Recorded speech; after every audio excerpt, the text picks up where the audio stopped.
Okay, continuing with chapter 21, part 10.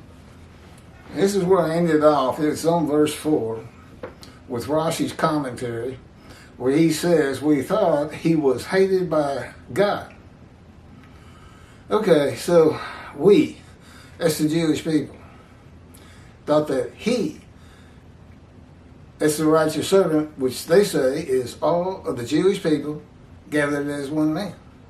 So the Jewish people thought the Jewish people were hated by God. Show it to me. Show it to me in the Hebrew Bible. I don't think. Now, there may have been plenty of Jews during the Holocaust who thought that. But it still wouldn't be all of them. Because I'm sure there was a feeling of, why doesn't he stop this? And I got the answer to that from God, by the way. You want me to tell him? Basically, what God would say, and has said, and it's in here, in the book, and on video, I think. I gave them that land. Okay? They got run off. But they could have come back hundreds of years before they did, and not because they were forced to. When they were forced to learn that they cannot be separated. They had to be together as much as all one man as possible. And he says, so they left. Then they didn't come back. Well, God says, I'm not going to go get them.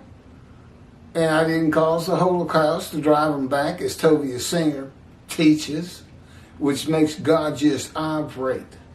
As irate as he is with the Gentiles saying he would accept a human sacrifice, in particular a human sacrifice that presumably he caused. Irate. And when you start talking about him killing his children, and Tovia Singer uses 6 million of them murdered, God just said, no, I'm here. I'm just waiting for them to come back, and I already know they will make it back. I don't know the number that's going to make it, but I'm close. But that's what it is. It's just not the way he works. Yeah, I mean, you have to know him as I know him, I suppose, to really understand what he's saying. Well, yeah, he raised up armies, caused plagues and famines. I mean, he can be, he can be pretty tough. You got to be a servant if you really want to know pain. He can put a pain on any part of your body in any manner and do all kinds of maltreatment. Just horrible things. I asked him, I'll just sum it up without a bunch of stories. I'll sum it up.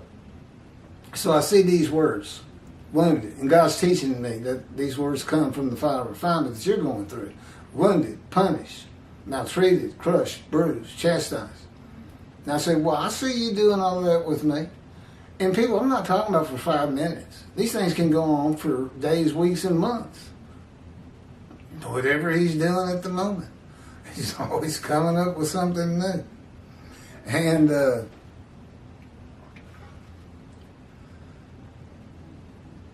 what? Oh, I finished telling that story? I don't know.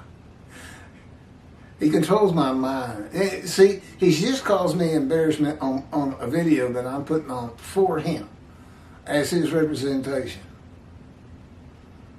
And he embarrasses me by blanking my mind. I absolutely do not know what I was saying. And that's not me. You know, I wasn't like that before he spoke to me. Okay, enough for Rashi and that. We see us. Here's my commentary on verse 4. Using the JPS, 1985. Yet it was our sickness that he was bearing, the suffering that he endured. Our suffering that he endured. We accounted him plagued, smitten, and afflicted by God. It was our sickness that he was bearing. Commentary. Our suffering that he endured. Okay, commentary. The sickness is not being righteous. The witnesses suffer the sickness of not being righteous and not being in right standing with God. God's righteous servant suffers by the chastisement, punishment, bruising, crushing, and maltreatment laid on him by the words and power of God, who afflicts him with disease, to make him suitable for his purpose that might prosper. And that purpose we find in Malachi 3 is to return to his temple. He wants to live amongst the Jewish people again. A purpose that includes his righteous servant making the many righteous. So see, I go through all this, but it's just to get me to where I need to be. You know, I wasn't born to this, but I'm ready to tackle it now with what I've been through with God. And so, you know, it's not a vicarious suffering. What do they say? It was our suffering that he endured. No, they're suffering their own suffering. They're suffering right now. I haven't lifted it from them.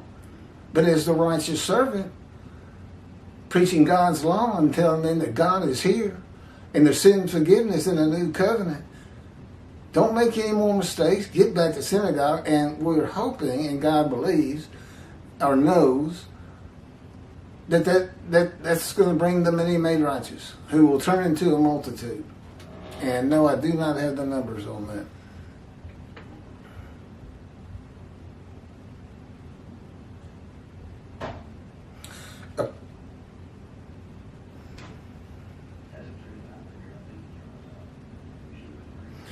A purpose that includes his righteous servant making the many righteous by his knowledge with long life and the building of the third temple. Okay, I'm going to cut it off there. Wait a minute. Yeah, I got about a little more than a page to go, I guess. I'll pick it up there.